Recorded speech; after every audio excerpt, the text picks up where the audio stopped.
Success the school के जिम्मेदारान की जानिब से लड़कियों की मेयारी तालीम और दीनी माहौल में तरबियत के लिए टोली चौकी और पुरानी हवेली ब्रांच में लड़कियों के लिए एक्सक्लूसिव स्कूल का क़याम अमल में लाया गया है। तो जल्दी करें, सही वक्त पर दुरुस्त फैसला लें और अपनी शहजादियों की तालीम के लिए सक्सेस द स्कूल का इंतखाब करें।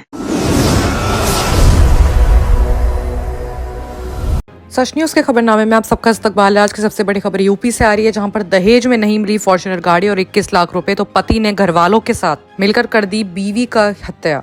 नोएडा में एक औरत की संगति परिस्थितियों में मौत हुई है। बताया जा रहा है कि उसके घर वालों ने ससुराल वालों पर दहेज के इल्जाम लगाए हैं। इसको लेकर उनकी तरफ से हत्या की एफआईआर भी दर्ज कराई गई है। इस मामले में पुलिस ने आरोपी पति और ससुर को गिरफ्तार कर लिया है।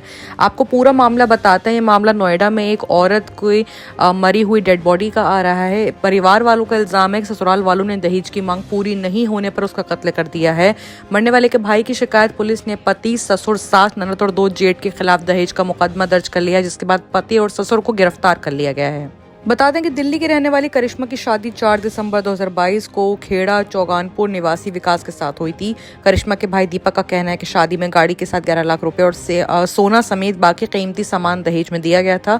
इसके बावजूद ससुराल वाले खुश नहीं थे। उनकी मांग फॉर्च्यूनर गाड़ी और 21 लाख रुपए की थी। इस बीच करिश्मा की बेटी हो गई, जिसकी वजह से ससुराल वालों ने उसे और ज्यादा परेशान करने लगे। करिश्मा के परिवार वालों ने कई बार गाँव में आकर समाज के लोगों को बुलाकर पंचायत की, मामले को सुलझाने की कोशिश करी। इसके लिए 10 लाख रुपए करिश्मा के ससुराल वालों को दिए गए, लेकिन उनकी दहेज की मांग पूरी नहीं हो पाई। आगे बताया कि 29 मार्च को उसने बड़ी बहन को फोन करके बताया कि उसे पति, सास, ससुर, ननद और जेठ ने मिलकर पिटाई की है। इसके बाद जब दीपक यानी कि उसका भाई और उसके परिवार वाले मौके पर पहुंचे तो पता चला कि ससुराल वालों ने करिश्मा का कत्ल कर दिया है। डेड बॉडी को पोस्टमार्टम के बाद उसका अंतिम संस्कार दिल्ली में जगतपुर गाँव में किया गया है। सके बाद दीपक के नोएडा के इकोटेक 3 कोते वाली करिश्मा के पति विकास, ससुर सोमपाल भाटी और सास राकेश नथ रिंकी को गिरफ्तार कर लिया गया है। पुलिस ने दीपक की शिकायत पर मुकदमा दर्ज कर दिया है और पति और ससुर को गिरफ्तार कर लिया है। बाकी आरोपियों की तलाश अभी भी की जा रही है। वहीं अगर आप बात करें दिल्ली की, तो दिल्ली में दर्दनाक हादसा हुआ है। सदर बाजार इलाके में एक मकान में आग लगी है। 2 बच्चियों की बाथरूम में दम घुटने से मौत हो गई है। दमकल विभाग यानी फायर एक्सटिंग्विशर ने दरवाजा तोड़कर दोनों को निकाला। इसके बाद दोनों को अस्पताल में ले जाया गया, जहां डॉक्टर ने उनको कंफर्म कर दिया कि इनकी डेथ हो चुकी है। मामला दिल्ली के सदर बाजार के कुरेश नगर इलाके में ट्यूसडे को आ रहा है, जहाँ पर एक दर्दनाक हादसा हुआ है। यहाँ मकान में आग लगने से 2 बच्चियों ने अपनी जान गंवा दी है। बताया जा रहा है कि मकान में आग लगने पर धुआं भरा तो दोनों बच्चियों ने खुद को बाथरूम में बंद कर लिया था। बाद में दोनों की वहीं पर दम घुटने से मौत हो गई। दमकल कर्मी ने दरवाजा तोड़कर दोनों को निकाला। इसके बाद अस्पताल ले जाकर मालूम चला कि वो अब इस दुनिया में नहीं रही हैं। फिलहाल अधिकारियों ने बताया कि घर में लगे इसी की डक्ट से धुआं अंदर पहुंचा है। दमकल विभाग ने बताया कि आग की खबर मिलते ही मौके पर उनकी 4 गाड़ियां आग पर काबू करने के लिए पहुंच गई थी। मौके पर जिस मकान में आग लगी उसके अंदर काफी धुआं भरा हुआ था। फिलहाल इस मामले ने सदर बाजार में दहशत मचा दी है। लोग काफी ज्यादा परेशान हैं और मालूम ये भी किया जा रहा है कि वो आग आखिर लगी कैसे है। अब अगर बात करें बीजापुर की, तो छत्तीसगढ़ के बीजापुर में बड़ा ऑपरेशन गोलीबारी में 9 नक्सली ढेर हो चुके हैं। एनकाउंटर अब भी जारी है।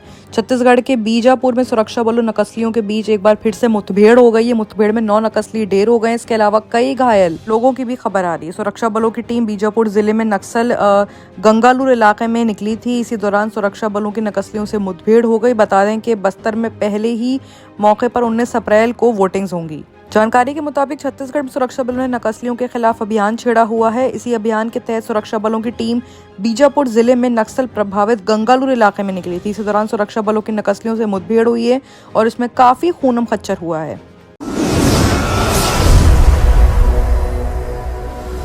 अब अगर बात करें अरविंद केजरीवाल की, तो कुछ घंटे सोए, इधर उधर घूमते रहे। तिहाड़ जेल में अरविंद केजरीवाल की पहली रात कैसी गुजरी आपको बताते हैं। अरविंद केजरीवाल के वकीलों ने कोर्ट से कुछ किताबें और स्पेशल डाइट की मांग की थी, जिसे कोर्ट ने एक्सेप्ट कर लिया था। दिल्ली के मुख्यमंत्री अरविंद केजरीवाल 15 अप्रैल तक हिरासत के दौरान तिहाड़ जेल में रहेंगे। वो देश के पहले ऐसे शख्स हैं जो बतौर मुख्यमंत्री जेल में हैं। मंडे को उनकी ईडी कस्टडी पूरी होने के बाद दिल्ली के राउज एवेन्यू कोर्ट ने मामले की सुनवाई की और ये फैसला सुनाया। अरविंद केजरीवाल तिहाड़ की जेल में नंबर 2 में हैं। अगर बात की जाए जेल में उनके पहले दिन की, तो वो काफी बेचैन दिखाई दी। उनको वकीलों ने कोर्ट से किताबें भी मंगा दी थी। जेल अधिकारी ने बताया है कि अरविंद केजरीवाल मंडे शाम 4 बजे तिहाड़ जेल पहुंचे और सेल में भेजे जाने से पहले उनका मेडिकल रेफरल किया गया। सेल भेजे जाने के बाद उनका शुगर लेवल 50 के नीचे था। डॉक्टरों की सलाह पर उन्हें दवाइयां कराई गई हैं अरेंज। दोपहर में केजरीवाल को चाय दी गई है। रात के खाने में उन्होंने घर का बना खाना खाया है। जिलाधिकारियों ने उन्हें गद्दा, कंबल और 2 तकिए भी अवेलेबल कराए हैं। बताया जा रहा है कि रात में काफी बेचैन दिखाई दिए केजरीवाल। कुछ ही घंटे सो पाए थे, उसके बाद वो लेट तो जाते थे लेकिन इधर उधर घूमने लगते थे। उन्हें सेहत को ध्यान में रखते हुए घर का खाना दिए जाने की इजाजत मिली और वो जब तक नॉर्मल नहीं हो जाते घर का खाना ही लेंगे। बाकी की तमाम खबरों के लिए देखते रहिए सच न्यूज। सक्सेस द स्कूल के जिम्मेदारान की जानिब से लड़कियों की मेयारी तालीम और दीनी माहौल में तरबियत के लिए टोली चौकी और पुरानी हवेली ब्रांच में बच्चियों की तालीम और तरबियत के लिए एक्सक्लूसिव स्कूल का क़याम अमल में लाया गया है। ऐसे वालिदैन जो अपनी बच्चियों की मेयारी तालीम और तरबियत के लिए किसी मेयारी तालीमी इदारा की तलाश में है तो इस सिलसिले में पुरशिको इमारत और कुशादा क्लासरूम में आपकी बच्चियों की तालीम, तरबियत, हुस्न अखलाक, हिफ्ज़ कुरान करीम और स्पोर्ट्स के अलावा तालिबात की खवातीन अमले के जरिए निगरानी व हिफाजत का इत्मीनान बख्श माहौल है। तो जल्दी करें, सही वक्त पर दुरुस्त फैसला करें और सक्सेस द स्कूल का इंतखाब करें।